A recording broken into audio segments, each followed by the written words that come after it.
Hi, this is Joe again with another review. For the sake of this video, I'm going to conclude my reviews of the Back to the Future movies. Right, ending of course with Back to the Future 3, which came out in 1990. Now previously, excuse me, in the video I did before, I kind of touched on Back to the Future 3, which I accidentally did. But for this video, we're going to do the whole. We do a full review of Back to the Future 3. There's of course stars with Michael J. Fox and Christopher Lloyd one more time doing this film, as well as Thomas Wilson as Biff. This time he plays like his great grandfather with another villain. You also had Leah Thompson. She appeared in about like 2 scenes in this film, as well as Mary Steenburgen as the actual love interest. Now, unlike the previous two films, this time Doc Brown has a love interest and not Michael J. Fox, which is kind of made it interesting. Of course, which we're going to get into more in a minute. But this movie picks up right where the Back to the Future 2 left off, when the DeLorean got hit by lightning. After all the hijinks in the second one, the supposed almanac being burned, and all that. And what happened was, Doc Brown was supposed to drop down the DeLorean and pick Morty up and take it back to 1985. Well, in the process of doing that, when Doc Brown was trying to do it, the DeLorean gets hit by lightning and it kind of screws up the time machine and takes Doc Brown back 70 years to 1885. Kind of screws up the whole thing. So, well, Marty didn't know what the hell he was going to do, and then he gets a letter from Western Union saying the Doc is okay, but he's back in 1885. So what Marty did was he goes back to Doc Brown, the 1955 version of Doc Brown, and says, to help him out, and he explains the whole thing, what happened, and he goes, oh, he's giving himself a headache. Then they go back to finds out that the 1885 Doc Brown hid the DeLorean in a cave. There's been an abandoned cave. So they go get. So Marty and Doc Brown go get it. 1955 Doc Brown gets the DeLorean, made it work, so it could go back to 1885, which Marty was successful at doing. And now he tracks down the 1885 Doc Brown, tracks him down and finds out. And the reason why Marty went back to 1885 instead of going back to 1985 was the fact that he found out that Doc Brown was going to be killed by Biff's, Tanner's ancestor. And so Marty wants to prevent that from happening. So that's why he went back to 1885, and he explains all this to Doc Brown, and Marty explains all this stuff to Doc Brown. So what he tries to prevent it, which of course he eventually does. Of course, the funny thing that happens in this movie is the fact that Marty didn't go by his own name, because he met his great grandfather and his mother, and his great grandfather was played by by himself, by Michael J. Fox, and not Crispin Glover, which I didn't mention in the previous film. Is that review for Back to the Future 2 was that Crispin Glover did not want anything to do with these movies ever. You think he had a dispute for a pay dispute or something like that. I'm not 100% sure, but there was a dispute, and he didn't want to be in the movies anymore, and he prevented them from using his footage for the second film.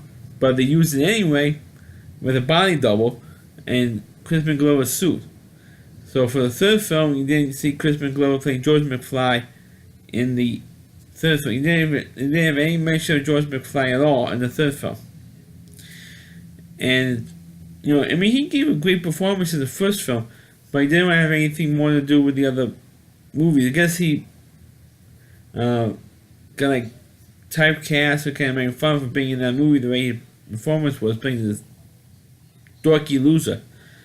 And so he didn't want to be in the movies anymore, in this movie series anyway. He wanted to do other parts. And I got typecast. But it was his best role. So you have Michael J. Fox playing more than one role. He played his grandfather and his ancestor in this one. And anyway, so he went by the name Clint Eastwood, which made it interesting because when Michael J. Fox put on the Western gear on the wall at the drive-in movie house, there was a poster on the wall called Revenge of the Creature, which was the first movie role that Clint Eastwood had, believe it or not, in 1955. So he used the name Clint Eastwood for the rest of this movie, and which was kind of silly. So instead of Doc Brown fighting with Biff Tanner's Mad Dog Tanner, he instead of fighting with Doc Brown, he fights with Morty instead and had it out, but he doesn't kill Mad Dog Tanner, which might have been better, so that we don't have any more of his ancestors, or Biff's ancestors, but they did that bit anyway. And while all that stuff was going on, Doc Brown meets Mary Steenburgen's character, who plays the new school teacher in the town Hill Valley. And of course, originally her character was supposed to die off a cliff because her horses went wild, and she lost control of the horses, and she was supposed to go over this cliff. Well, Doc Brown saved her life, and kind of changed history a little bit, and they fell in love. Well, originally Doc Brown didn't want to go back more into 1985, and because he was in love with the Mary Steenburgen character. But Marty tried to convince him to come back with him, and he said, "No, I'm in love. We're going to stay here. I don't want to be time traveling anymore. I know I was successful in this experiment. The thing is horrible because it screws up all the timelines and stuff. I don't want anything to do with this thing anymore, or science anymore." So Morty said, "Okay, at least you can help me get home, right?" He says, "Yes, I'll help you, but I'm not going with you." So Morty says, "Okay, you convinced me that you're staying here," and that's pretty much what happened with the rest of the film. Until when Doc Brown decides to tell, Clara, that was Mary Steenburgen's name, the character's name, Clara, says, "Hey, I'm a scientist. I'm from in 1985. I'm from 100 years in the future." And he says, and Mary Steenburgen and Clara thought that Doc Brown was crazy and broke it off. Said, "Okay, now I'm gonna go with you." And then Doc Brown says, "Okay, I'm going back home to 1985 with you, Morty." And then Mary Steenburgen realizes that Doc Brown was not making it up, and she tries to stop him, and was successful at stopping him from going, back home to 1985. So they stay there. So Morty went, and through the whole movie, Doc Brown keeps saying, "Okay, when you get home, destroy the time machine." To Morty.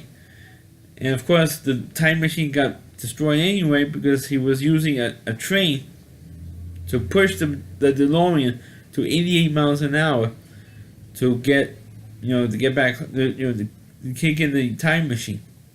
So he was successful at that.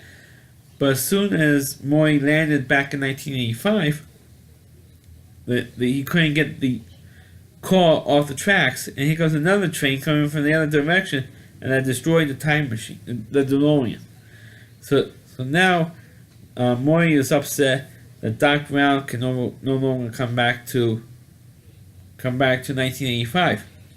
So he was there with his girlfriend, once again played by Elizabeth Shue.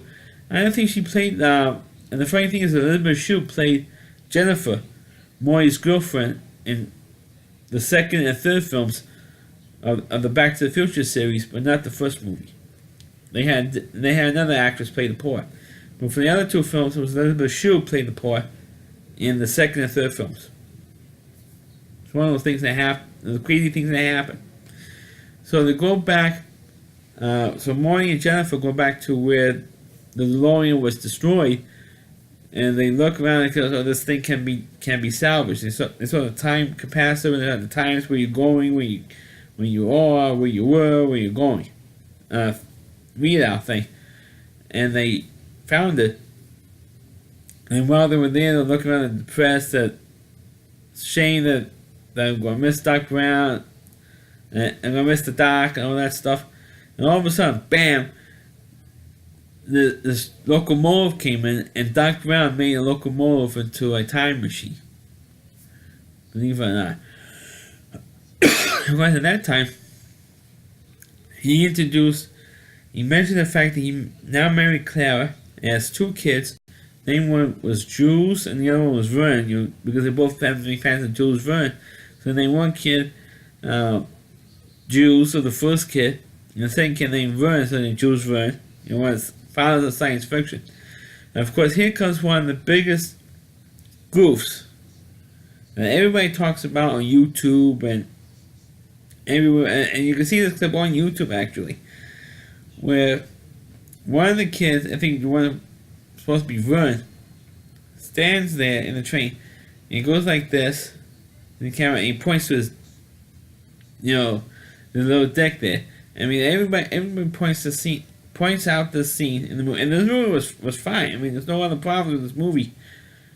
I mean, other than the first Back to the Future film, the third film was like the second best one, with Back to the Future 2 being the worst out of the three films. But to see him go like this and then point here, that's what the editors didn't notice, or they didn't bring it up, and that's one of those editing goofs that slips by the editor. I mean, it happens in all movies. I think Pretty Woman has like the most. The movie with, of course, Julia Roberts and Richard Gere, that has the most mistakes, editing mistakes. Also, like in Titanic, where they have the dinner scene, and one of the guys opens up the door for Leonardo DiCaprio's character Jack, and in the reflection in the window of the door, of the glass door, you see the reflection of the cameras and the lighting equipment. In the back, if you look close, you see it. But I mean, it's like one of those editing mistakes that slips by the I guess they're paying attention to this kid going like this and points to his manhood, but other than that, I mean, that's the one scene that ruins the whole movie. But as a movie itself, it's like I just said, it was the second best movie of the series. First one was the best one, of course, followed by the third Back to the Future 3, and then Back to the Future 2. And it is a good series, even though the second one was such a mess.